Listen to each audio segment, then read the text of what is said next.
À la semaine Caraïbes consacrée cette année à la Jamaïque qui s'est ouvert ce mardi 2 décembre avec une série d'ateliers à destination des scolaires, vernissage aussi d'expositions. Alors figure féminine dans la musique jamaïcaine visible jusqu'au 31 décembre prochain à Basse-Terre, et il y aura aussi une conférence hybride autour du thème la Jamaïque, un rayonnement culturel et international.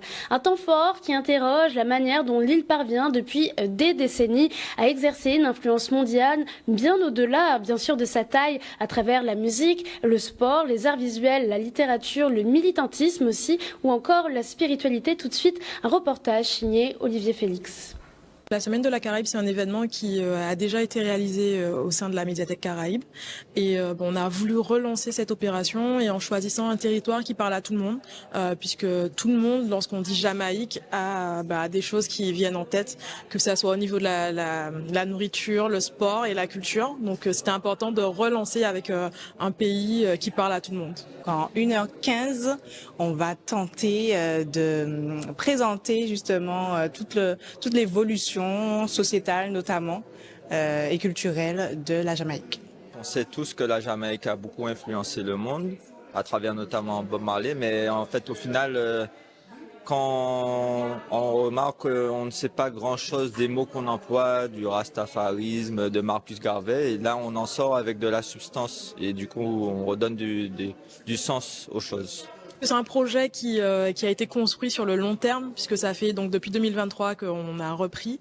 Donc malheureusement Mélissa est passée avant nous, mais ça montre aussi, on a tenu à garder la manifestation pour montrer notre solidarité et aussi insuffler à la population guadeloupéenne de découvrir ce territoire qui fait l'actualité avec ce cyclone.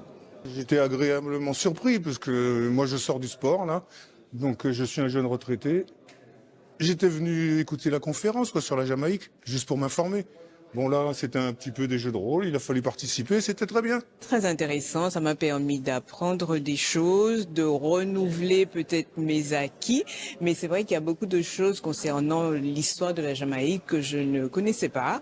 Et en fait, ça a été tout à fait bénéfique.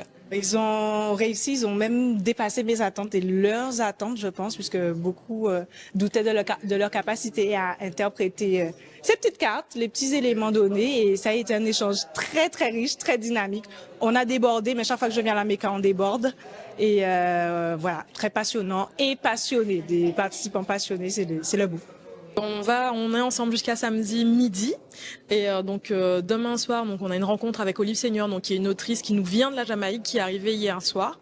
On va découvrir son univers littéraire. Ce soir on a une projection et vendredi on fait une soirée autour de la musique et de l'ambiance jamaïcaine, le ska, le dancehall et le reggae.